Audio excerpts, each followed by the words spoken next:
Este podcast é orgulhosamente patrocinado pela Minimal Club.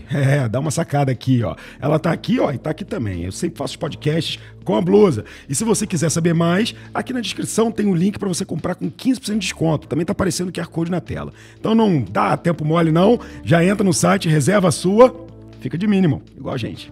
Sim. E aí você consegue transformar aquele momento de experiência ruim, porque era ruim porque você chegou cansado, perfeito, porque você já teve um dia de trabalho. Diferente de quando chega uma família, onde a criança já quer ir para a piscina, sim, a mulher já quer ir para o salão, perfeito, ou tá todo mundo faminto. Então, é a sensibilidade, sim, do atendente, entendeu? Sabe aquela parte que eu falei do explorar? Explora quais são as possibilidades. De repente eu vou assim, Amuri, vai almoçar primeiro, e depois eu adianto, perfeito, o teu check-in. Perfeito. É a sensibilidade, sim, de quem está cuidando do negócio. É você ter empatia por quem chegou. É você, sim, ter percepção. É você olhar e falar assim, bom, esse cliente, ele não está disposto a ficar muito tempo aqui comigo porque ele está cansado. Deixa eu agilizar isso daqui, mas deixa eu oferecer um welcome drink para ele. Deixa eu dizer para ele se ele, sim, não quer, de repente, entender como que é a academia porque ele quer ir à academia. Deixa eu entender para ele, deixa eu saber se ele conhece a cidade, para mostrar quais são os restaurantes da cidade, se o meu hotel não tem restaurante. Então, sim, tem inúmeras possibilidades de você deixar o momento do check-in tão interessante quanto o restante da hospedagem dele. Sim. Depende de quem está ali fazendo as coisas acontecerem. Eu concordo total. O que me traz uma pergunta técnica interessante aqui, pelo menos eu estou achando que é interessante. Porque quando você fala, eu penso, caramba, é mesmo, bicho. Às vezes não é só tech, às vezes não é gastar uma puta de uma grana, às vezes é só você vestir um pouco as botas dele, voltar ali. Às vezes vai ter fila mesmo, vai ter momento de pico, mas como é que eu administro a fila? Esse falou da Disney, eu lembrei que as filas eram incríveis, né? Aquela coisa de que a fila é interativa, etc. Mas aí me veio uma coisa. Imagine que então a gente está lá, olhando esse negócio, com carinho, com olhar de dono. Cícera chega, traz toda a visão dela, etc. A gente fala, caraca, a gente vai subir as nossas estrelas no TripAdvisor assim de um jeito louco, no Booking.com, me aguarde. E aí a gente implementa o plano. E a galera? E a cultura? E o time? E quem é que vai estar supervisionando? E o coordenador? Porque para esse cara, daqui a 3 meses, aí a gente vai falar de treinamento, pessoas, etc., mas ele chegar e falar, oi senhor, tá bom, a ficha tá aqui. E já jogar a mesma ficha, que não tá bonitinha. Já trocar o canal da Globo News, do hotel de negócio, já tá colocando um Como é que fica essa parte, então, do... Beleza, identifiquei o problema, trouxe, tô pensando, mudei cultura, veio de cima, legal. Como é que a gente faz a galera respirar isso? Isso deve ser a parte mais difícil da história. Se elas tiverem essas experiências. Eu não acredito, Amuri, que eu possa fazer uma experiência para você se eu não vivenciei aquela experiência. Legal. Eu não acredito que eu consiga ser contigo respeitoso, ágil, resolutivo, se eu não vejo isso acontecer no backstage. O backstage reflete, legal, o que vai acontecer no front. Legal. Né? Então, se eu estou cuidando das pessoas, se eu estou fazendo com que aqueles funcionários tenham experiência, se eu estou fazendo com que aquela supervisão tenha experiência, legal, que aquele gerente tenha experiência, eu vou caminhando para que eles promovam a melhor experiência para aquela outra pessoa. Isso é muito bom. E aí vem de autonomia. Eu preciso da autonomia para eles também fazerem as coisas acontecerem. Né? É o que eu extrapolar. Como que ele extrapola? Quando ele se sente seguro que ele está fazendo o serviço dele de maneira coerente e que se ele precisar entregar pro Amuri e comprar uma meia pro Amuri, que o Amuri chegou na recepção dizendo que a meia dele tá furada, ele tem um podcast super importante, ele vai comprar a meia. E depois vai voltar e o gestor ele vai assim, bacana, você fez uau, porque o Amuri vai falar assim, uau, você comprou a meia que eu precisava, eu não precisei sair e perder o meu tempo, investir o meu tempo. Então, são nesses pequenos gestos, as coisas, a hospitalidade vai sendo impregnada, o uau vai acontecendo e a cultura vai sendo implementada. Você consegue identificar facilmente se a cultura daquele empreendimento está ou não está alinhada com aquilo que ele oferece, pelo serviço que você vai receber. Sim. Né? Quantas vezes você chega numa experiência de grandes grifes e a vendedora, ela vai olhar você de cima e embaixo e fala assim, não vou atender. Sim. Né? E muitas vezes aquela pessoa acabou de chegar de um voo, tá cansada. Claro. E muitas vezes não se preparou. Saiu basicão e foi ali. Saiu basicão e foi, entendeu? Eu já tive experiência de atender hóspedes que chegavam nos hotéis e que você falava assim, nossa... Do nada. Não tinha reserva, não tinha nada. Aí você já desconfia, não tem reserva, não tem nada. Como chega no hotel de lazer? Puta. Tá perdido, vai dar perdido, trabalho. vai dar trabalho. Aham. E você se surpreende, porque se você atende ele da mesma maneira que você atende todos os outros, ele vai Legal. se demonstrando ao longo do tempo. Você, nossa, mas ele trabalha com tal informação. Aham. Ele contribui para o processo criativo do Legal. hotel. Legal. Ele não é aquela persona que eu achava que ele era. Ele é outra persona. Por isso que ao desenhar as jornadas de experiência, você desenha as jornadas de experiências pensando no cliente, independente de quem quer que ele seja, né? Você desenha para aquele tipo, e ao chegar no seu estabelecimento, no seu empreendimento, na sua landing page, a pessoa vai começar a se demonstrar e você vai fazer as coisas acontecerem. E a partir daí você personaliza com o que ela trouxer para você. Sim, Mas se você não personalizar, ela vai se sentir um pouco desconfortável, sim, né? sim, perfeito. Vai falar, eu não tô cabendo aqui. E a gente está agora, você falou justamente de landing page personalizar, a gente está vendo agora toda uma movimentação digital, startups, etc., por essa personalização em massa, para que as pessoas se sintam pertencentes a grupos, comunidades, ou para que elas encontrem sua própria identidade no negócio. Eu uso isso porque tal coisa. Eu bebo do bem porque blá, blá, blá. E o digital virou o grande canal de aquisição e de troca dessa interação entre as pessoas hoje. Mudam várias vezes, né? Eu quero e-mail, virou o Insta, depois virou outra coisa. Mas no final a gente está no digital. Existe o mundo offline e existe o mundo do online. E você trafega bem nesses mundos, né? Investe em negócios digitais também e durante muito tempo olhou com esses olhos. E agora você tem visto justamente esse gap. Eu queria explorar um pouco mais desse assunto, que é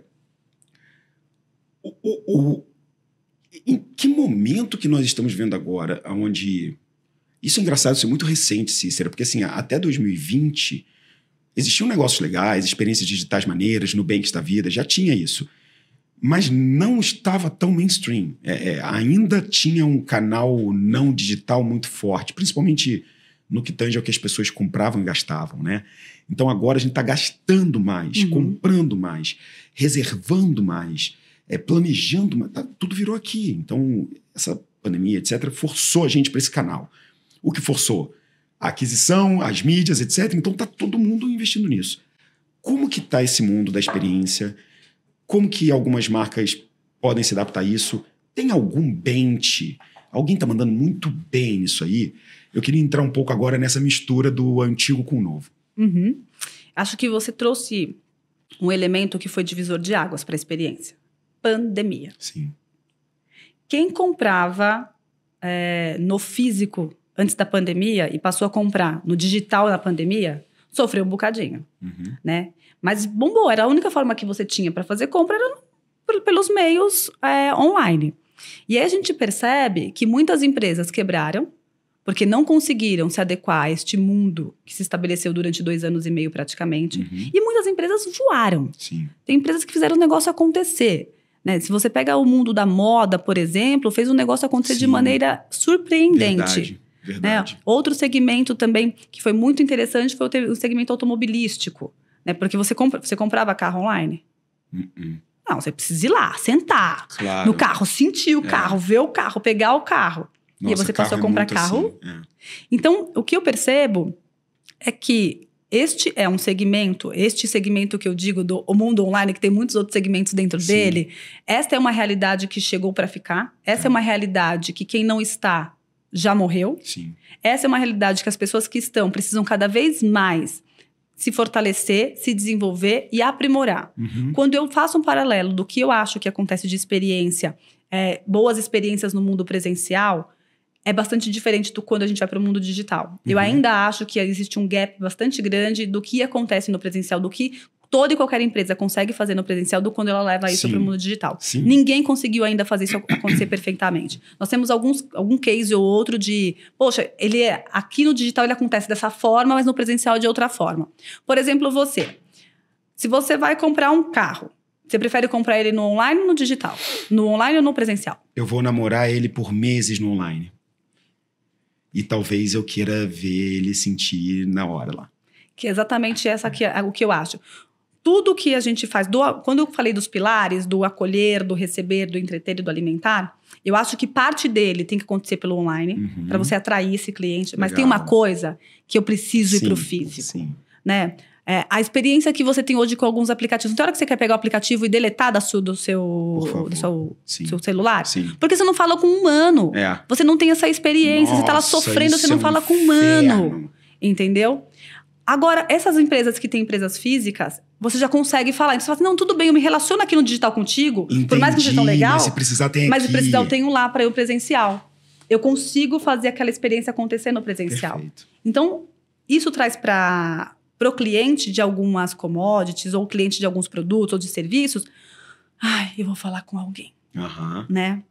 Eu vou ter um suporte. Legal. Eu vou ter uma experiência. Tem outras coisas que você compra sem nem querer falar com o cliente. Você compra sem nem querer saber quem é o fornecedor. Você compra sem nem querer saber se ele tem loja física ou se é virtual. Você nem vai, não reclame aqui. Dependendo do valor. Mas dependendo do valor, você vai querer saber o nome e o sobrenome de quem é o CEO daquela empresa. Perfeito. De quanto você está investindo, de quanto você está botando. Então, acho que hoje, cases de sucesso, na minha opinião, que sabem fazer muito bem o digital e o presencial, são as grandes marcas de vestuário, né? Como Chanel, Prada, Gucci, porque elas geram a necessidade de você comprar no mundo digital, mas elas têm as lojas que você tem uma experiência outstanding. Né? Comprar dessas lojas é uma grande experiência. Sim. E aí você vai depois para o setor automobilístico.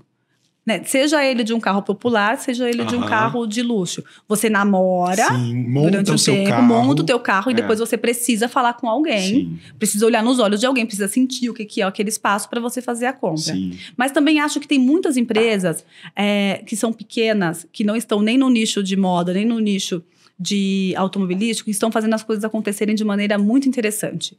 Né? Principalmente as empresas educacionais.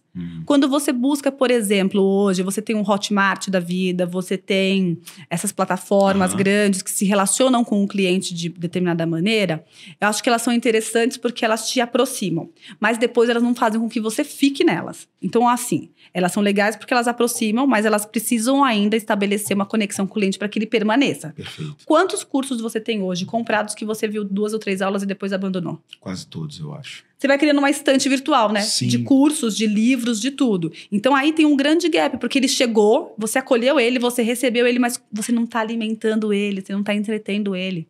Tem 2 pilares que precisam ser estabelecidos. Como que você faz isso? Então, acho que essa é uma grande pergunta para que seja resolvido por essas startups, né? Como que eu faço com que esse cliente consuma esse produto até o final, que eu tô colocando embaixo do meu guarda-chuva.